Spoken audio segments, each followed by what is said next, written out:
Okay.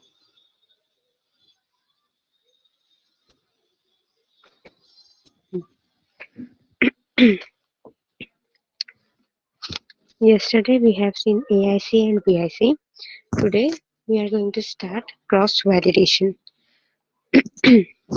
It is a technique to evaluate predictive models by recursively making partitions of the original sample into training set to train the model and a test set to evaluate it. ये एक technique है जो productive model को evaluate करते रहती है। कैसे evaluate करती है? वो पार्टीशंस करती है, ओरिजिनल सैंपल से ट्रेनिंग सेट में पार्टीशंस बनाती है क्यों? मॉडल को ट्रेन करने के लिए और जो सेट्स बनते हैं उनको इवेल्युएट करते हैं।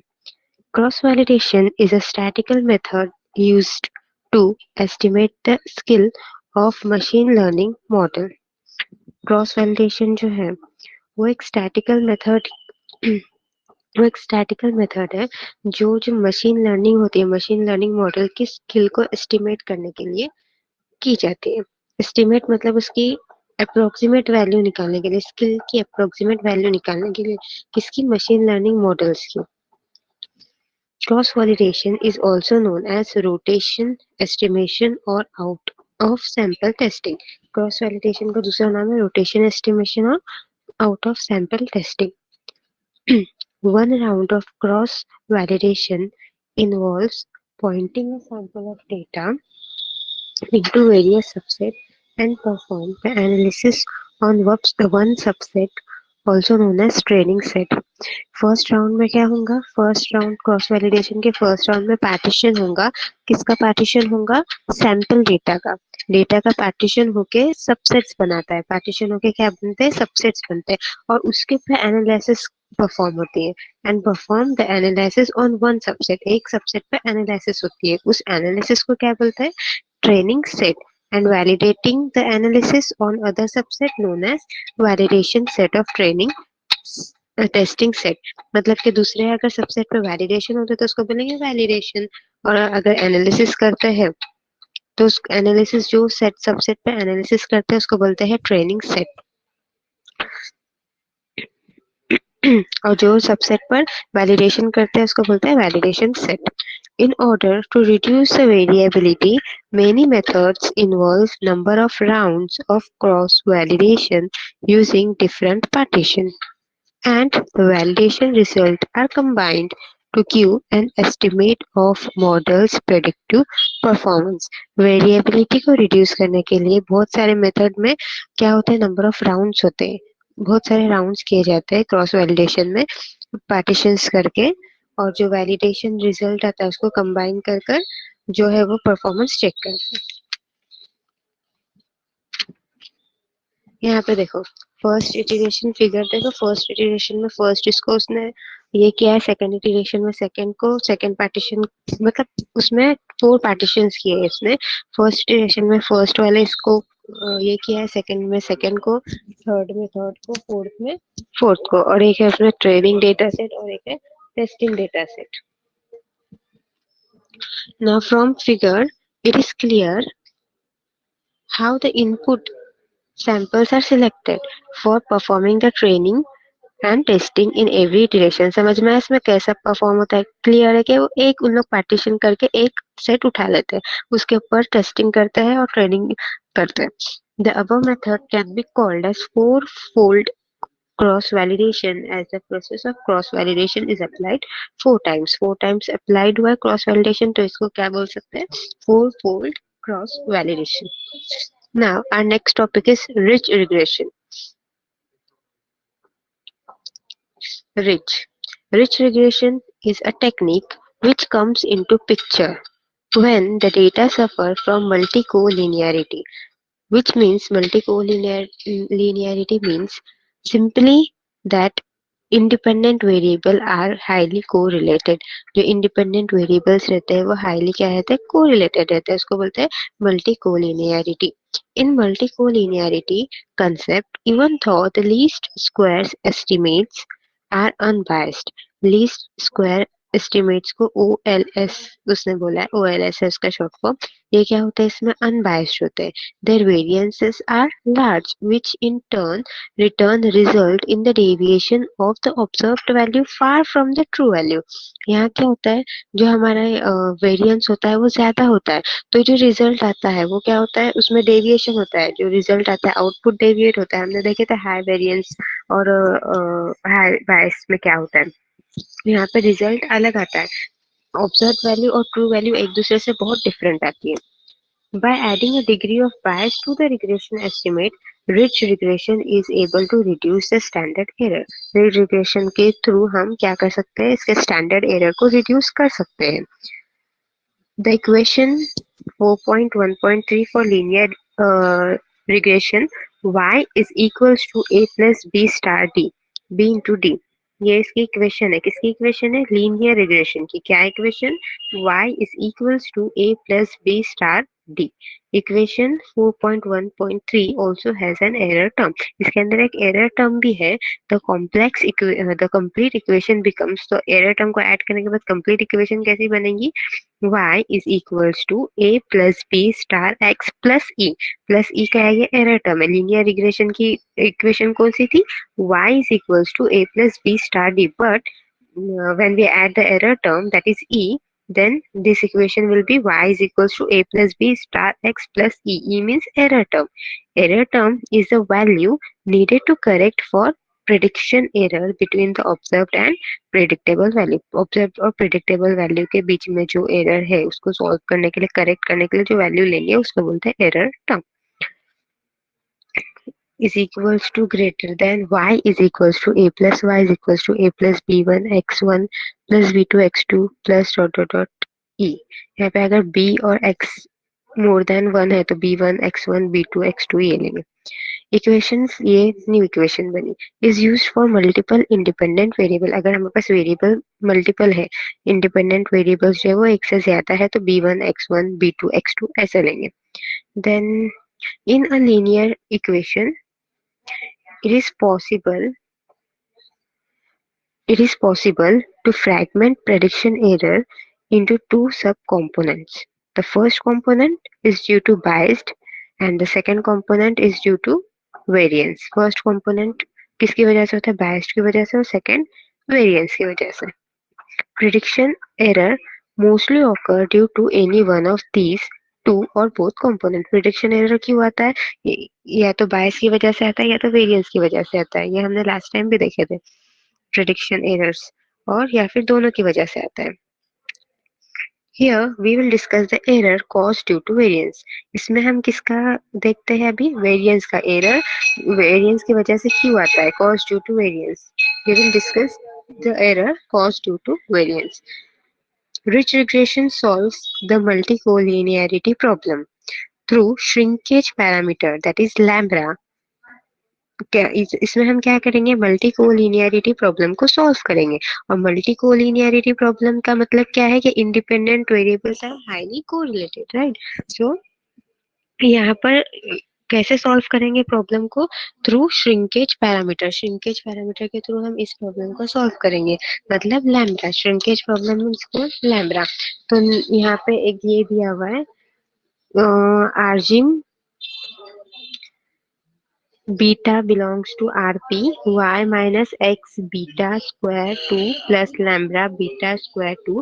यहाँ पे y minus x b square जो है वो लॉस है, और lambda beta square 2 ये जो पेनल्टी है। यहाँ पीपीटी में ये एडेड नहीं किया हुआ है।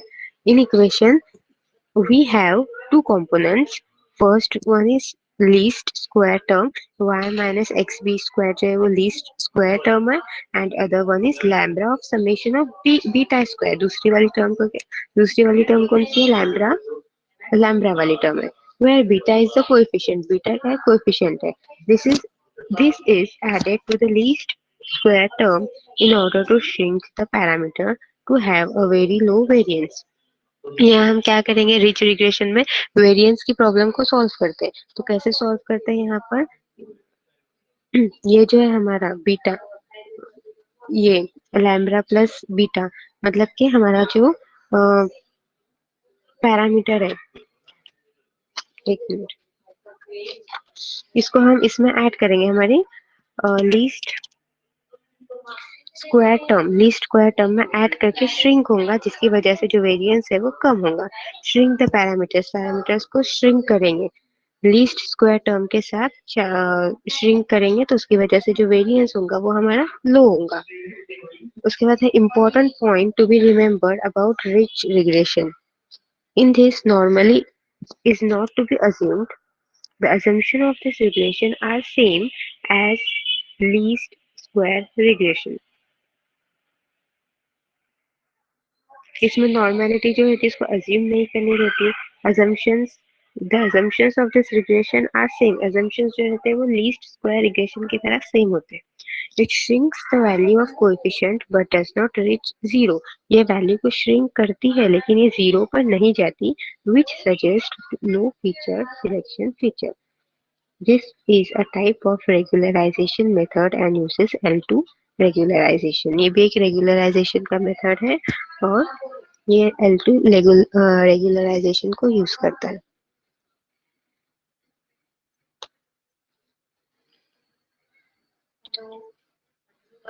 Now, our next topic is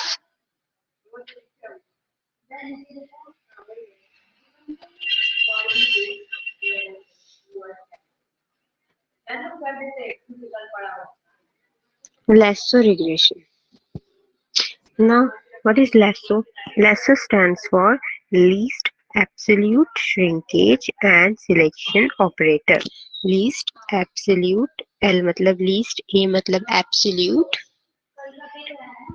S मतलब shrinkage and selection operator. Okay. Lasso regression is a type of linear regression that uses shrinkage. Lasso regression भी किसका टाइप है? लीनियर रिग्रेशन का एक टाइप है जो क्या यूज करता है? श्रिंकेज को यूज करता है। Where data values are shrunk towards a central point like the mean. Mean की तरह डेटा क्या होता है? डेटा वैल्यूज श्रिंक होते हैं सेंट्रल पॉइंट के लिए towards a central point like the mean. The lasso procedure encourages simple spark model. ये किसके लिए encourage करता है? एक simple spark model को encourage करता है। This regression is well suited for models showing high level of multicollinearity or when you want to automate certain part of model selection like variable selection elimination. ये lasso regression किसके लिए suited है? Well suited उन लोगों के वो models के लिए जिनकी मल्टीकोलिनियरिटी हाई रहती है, हाई लेवल की रहती है, उन लोगों के लिए। अभी हमने जो लास्ट वाला देखे रिच रिग्रेशन, वो भी मल्टीकोलिनियरिटी की प्रॉब्लम को ही सॉल्व करता है, लेकिन इस वाले इसमें क्या है कि हाई लेवल ऑफ मल्टीकोलिनियरिटी रहती है। या फिर अगर तुमको when you want to automate certain part of model selection, तुमको अगर मॉडल सिलेक्शन की कुछ पार्ट को ऑटोमेट करना है तो उसके लिए जैसे कि वेरिएबल सिलेक्शन एलिमिनेशन वगैरह करना है, उसके लिए लेसो रिग्रेशन यूज होगा। It is a regression analysis method that performs both variable selection and regularization. ये दोनों भी परफॉर्म करता है, वेरिएबल सिलेक्शन भी परफॉर्म करता है और regularisation. Lasso was introduced in order to improve the prediction accuracy and interpretability of regression models. Lasso किस लिए इंट्रोड्यूस किया गया है? ताकि जो हमारी प्रिडिक्शन की एक्यूरेसी है वो इम्प्रूव हो सके और इंटरप्रिटेबिलिटी इम्प्रूव हो सके रिग्रेशन मॉडल्स की। कैसे अभी ये इम्प्रूव होंगी? By altering the model fitting process, model के फिटिंग प्रोसेस को अल्टर करके to select only a subset of the provided covariates for use in the final model rather than using all of them. Lasso is basically an alternative to the classic least square estimate to avoid many of the problems with overfitting when we have a large number of independent variables. Lasso क्या है? ये classic least square का alternative है, जिसमें क्या होता है, ये concept to avoid many of the problems with overfitting, overfitting के जो प्रॉब्लम्स है वो अवॉइड करता है अगर हमारे पास large number of independent variables है तो।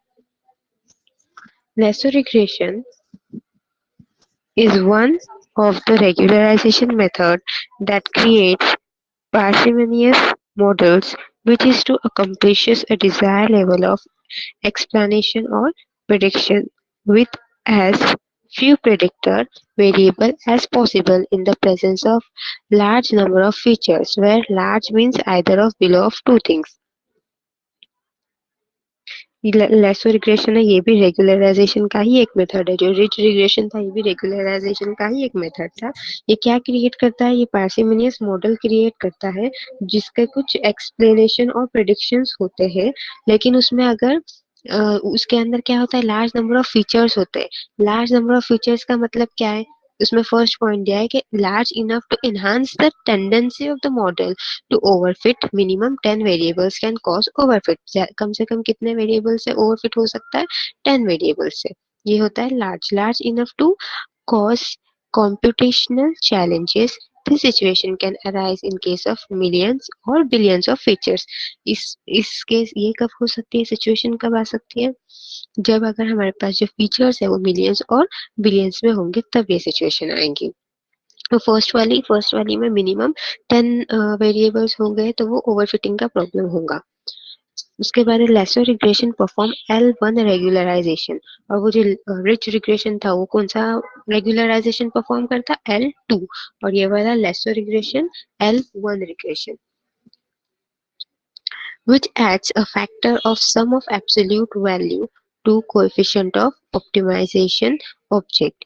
Thus, lasso regression optimizes the following. Object is equals to RSS plus alpha star sum of absolute value of coefficient. ये factors adds a factor of sum of absolute value of coefficient in the optimization object. Optimization object में ये sum of absolute values of coefficient के absolute values का sum करके add करता है। Here alpha works similar to that of rich and provide a trade-off between balancing RSS and magnitude of coefficient. Like that of rich, alpha can take various values. Let's iterate it here briefly. अभी alpha के बहुत सारे values हो सकते हैं। कौन से values हो सकते हैं अल्फा के? Let's see. Alpha is equals to zero, alpha is equals to zero हो सकता है। Same coefficient as simple linear regression, जो सिंपल लीनियर रिग्रेशन में जो कोएफिशिएंट है वही कोएफिशिएंट यूज कर रहा है, तो alpha is equals to zero होगा। Alpha is equals to infinity, all coefficients zero. All coefficients zero होंगे तो alpha is equals to infinity. Then zero is less than alpha is less than infinity, मतलब alpha जो है वो मोर zero से बड़ा है लेकिन सॉरी इन्फिनिटी से छोटा है। तो coefficient between zero and that of simple linear regression. The objective function to minimize is minimum omega 1 upon 2n x omega minus y square plus alpha omega 1। ये वाली इसकी इक्वेशन है, ये जो पीपीटी में लिखी हुई नहीं है, टेक्स्ट बुक में है। ये टेक्स्ट बुक से देख लो।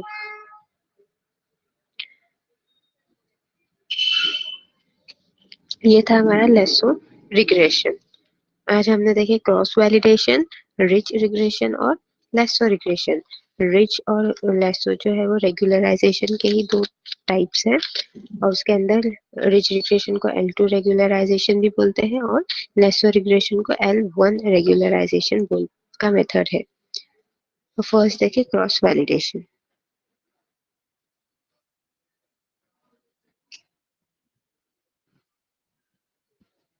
बिस्मा समझ में आया? हाँ मैम।